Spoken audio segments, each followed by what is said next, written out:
Hi guys, number one Marmaduke fan here. I'm looking at Black Butler Volume 2 and Doubt Volume 1. And before I forget, I gotta do my traditional boomer sex is for marriage, kids. Okay, with that out of the way, these are not.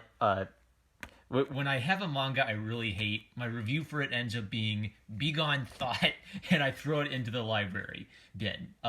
Begone Thought means this is promoting something immoral. It's there's something disgusting or nihilistic or selfish and petty about it, or it's just so obnoxious I want the characters to die as soon as possible. Neither of these are begone thoughts. Uh, I didn't enjoy myself that much while reading them, so I'm gonna have to like think about whether I want to bother reading another volume. Generally, if I'm not enjoying myself, I dip out because why do you want to hear me like complain about a manga I didn't have fun reading for 3 volumes in a row? Now, sometimes something can be so bad it's good, and then I'm just laughing at how ridiculous it is, and that's its own separate kind of appeal, but I generally don't like things ironically. Something has to be as good as Spider-Man the 1966 series for me to like it. Ironically because of just how absurd it all is. Black Butler and Doubt, both of these are kind of touching on mature themes, usually without like shoving it right in your face. So something about Black Butler I kind of don't like is it's got like an underage like boy protagonist. He's like 13 or 14, and they do a lot of teehee. His butler is so dashing and handsome. I wonder if they're yaoi or something, right? I don't like that because he's an underage character, but it's not sexual. There is some innuendo jokes. The relationship is actually kind of this interesting Faustian bargain for what's his name, CL. So CL is a little bit like a Bruce Wayne character, where his parents die, and by the way, my very first subscriber ever was a big Aliens franchise fan. So whenever I see Aliens popping up in manga, I don't know, it seems like everyone in Japan it loves the Aliens franchise, and they draw it all the time. But number one subscriber thought of you. But CL is kind of like a Bruce Wayne type of character where he's very motivated by ideas of justice, of serving the crown, of bringing justice to the evil, supernatural criminals of the world. And the comedy of Black Butler is really straightforward. Sebastian is his butler. He's very suave and debonair, and he makes amazing, delicious pastries and all kinds of amazing teas and fancy schmancy British things. And he almost seems to be supernatural in his ability to do all of these things. Like no human should be able to do all this. And then the twisteroo is that Sebastian is like a vampire or a demon who's in a contract with CL. And when CL dies, then Sebastian gets his soul, or he gets to eat him or something. And I don't know, like vampirism, I think that vampirism kind of works best when it's a metaphor for sex.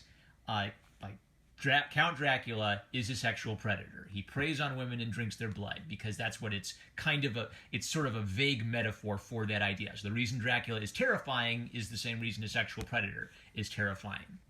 Well, at the same time, almost having like this sort of creepy, evil beauty to it. That's why it's creepy. Evil is terrifying. Evil is disgusting. But when evil has this sort of creepy allure to it, it's almost like it's sort of a metaphor for how Satan works. Satan works by getting you to believe that the evil thing is good.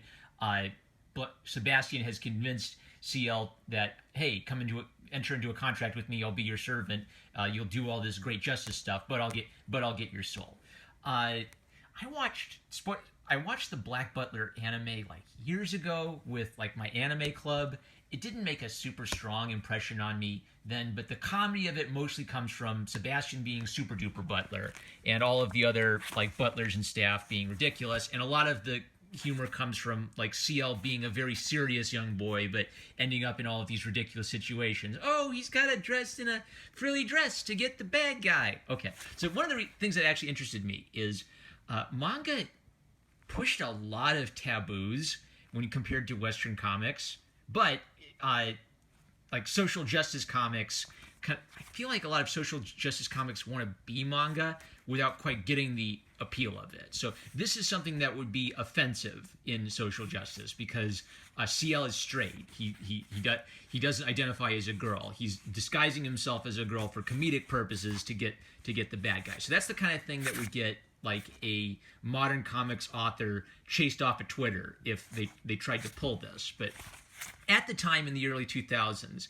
this was pushing a lot of cultural buttons. This was the kind of thing that would get, like suburban moms upset that this was in the school library. Yet we've already, like, social justice has already like blown past this. So I don't want to get into a big long social justice tangent, or we'll be here forever hearing me complain about kids these days and their manga. But you don't want to hear that. But why did I think of that? The reason I thought of that is kind of like 2000s manga. I don't really like 2000s manga that much, except I'm kind of weirdly interested in how there is like a distinctive 2000s vibe. Oh, okay. JoJo's Bizarre Adventure is a perfect illustration of this. Like JoJo's Bizarre Adventure, Fist of the North Star, there's always like this really rough, sharp edge to it. Like the men are really buff. Their eyebrows are very masculine. And then kind of by the 2000s, it's sort of like they got tired of that and they wanted a new direction. So the new direction became everything is kind of frou-frou and effeminate, and it's just a completely different direction in its own vibe. And you know what? I don't care. If you need an effeminate male character for your story, go for it. I just feel like, just like the Western comics market, manga is also susceptible to doing something because it's popular, not necessarily doing something because you need to do that to tell a good story.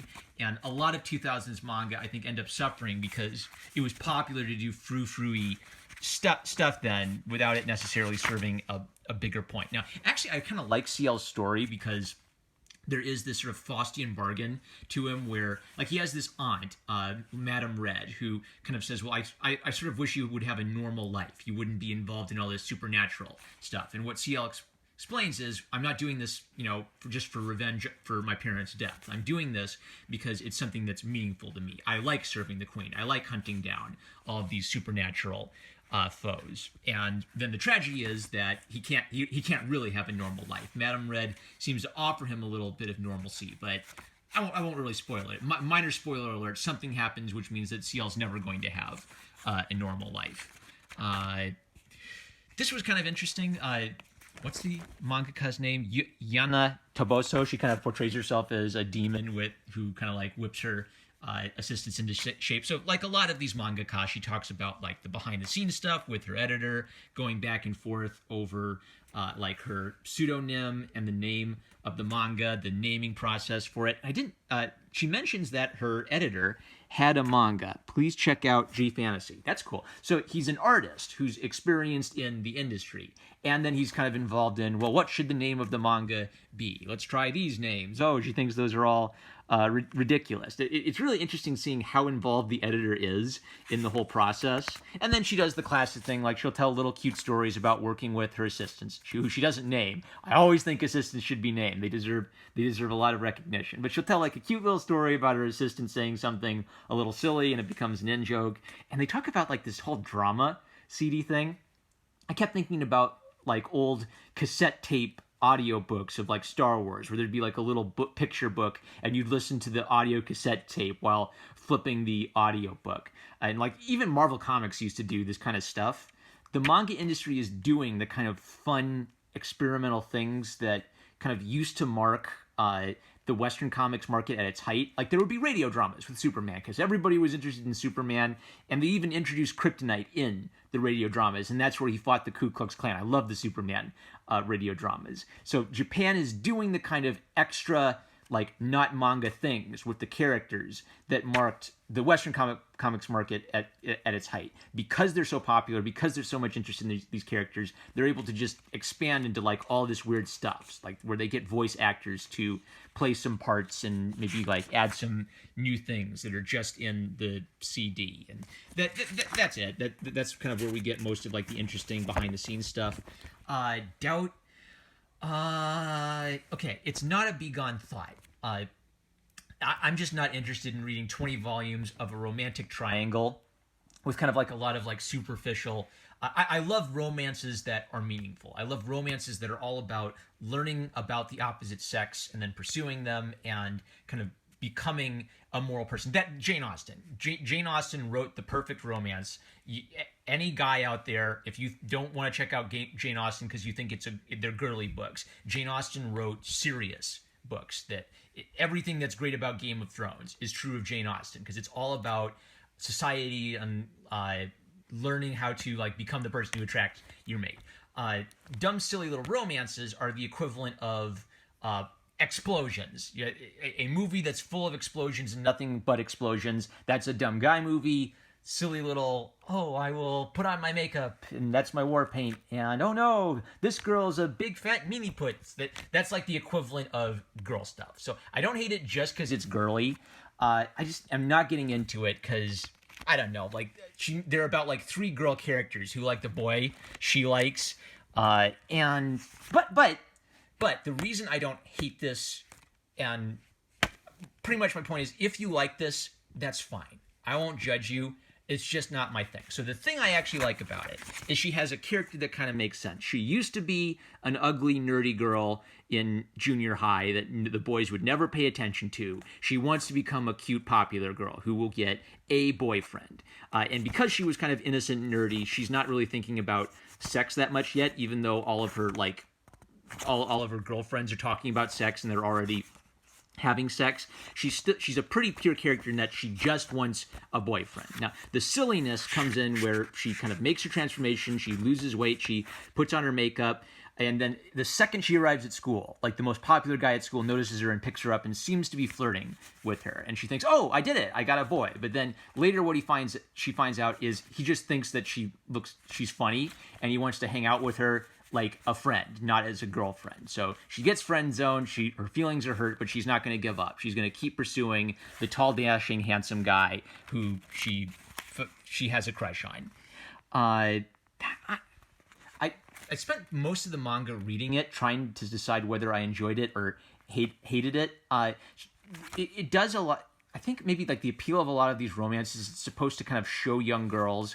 Girls are curious. Oh, what will high school be like? What will my first boyfriend be like? So I kind of like that this actually shows like the roughness of high school life. Like she was a nerd. She wasn't satisfied with that, so she did something practical to be more beautiful, to be more attractive. So that's essentially self-improvement. If you are a nerdy incel guy, the best thing you can do is to be a good man, pursue a good career, and do something productive with your life. Do something productive with yourself. Like being an incel and yelling about girls all the time on the internet isn't going to help you. And same for the opposite. Same for the opposite sex.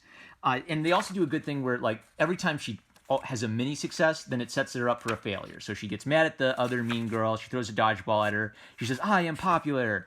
But then she realizes all the boys think she's a freak because she just threw that dodgeball at a girl. So she just damaged her reputation as a popular girl. I don't want to read all this. It's a love triangle. And oh, there's a rape. I don't even know what this is. Good news, I'm going to lose my virginity after all. Bad news, I'm going to lose it to a rapist who's also a virgin. Worst day ever. No comment.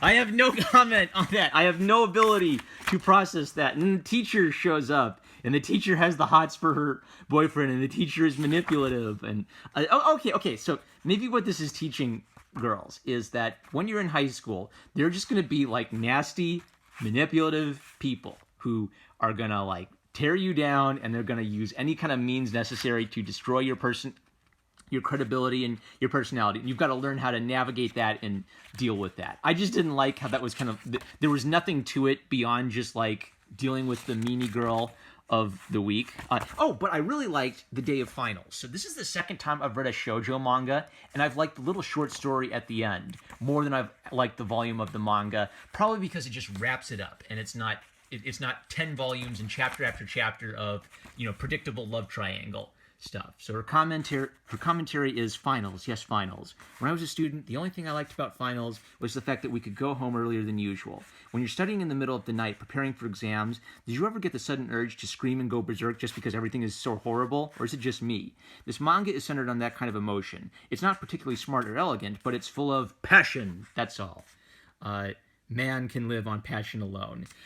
16 pages of idiotic manga. Make sure to fasten the seatbelt of your heart when you read this. So I think that the shoujo market knows that being idiotic is part of the charm of these high school romances. But actually, the day of finals, it was a lot of fun because it's a short story that just... it captures something authentic. The frustration of having to prepare for exams. There's like a simple little twist where she thinks the boy is deliberately making noise to frustrate her. And so then she tries to make noise to frustrate him, but then she screws it up and she's gonna like flunk her exam. But then he does a little something to help her out. So he was really rooting for her the whole time. Aw, that's so sweet. It's something that kind of connects with like a real life experience that a lot of people have. I just thought it was a charming little thing. So it actually wasn't that dumb. Okay, there's the point. Where did I put it? Here we go. Okay, so the reason I'm enjoying Again so much is it's a female manga making a boys manga. So what does she do? She focuses on competition, being the best, getting the club working again. And it ends up just having like this universal appeal. It's not like a stereotypical boys manga. It's not like a stereotypical girls manga. It's the high school becomes like really vivacious and full of life, and you just start getting swept into it. And she keeps building the stakes. You're not trapped in silly Bailey land forever. So good stories can transcend just being for girls or just being for guys, but it's okay to recognize that girls might be more interested in silly little romance things, and guys might be more interested in, I don't know what Black Butler would be, actually, because it's got like the vampires and the fighting stuff, but it's also got like the silly, hey girls, don't you like yaoi stuff? I don't know. So I'm not going to bother reading more of these, because if I don't just like enjoy myself, I'm not going to make myself read a bunch more. I can't wait to read the next volume of Again. That's it. I'm number one Marmaduke fan. If you like vampires and mystery, you might like that.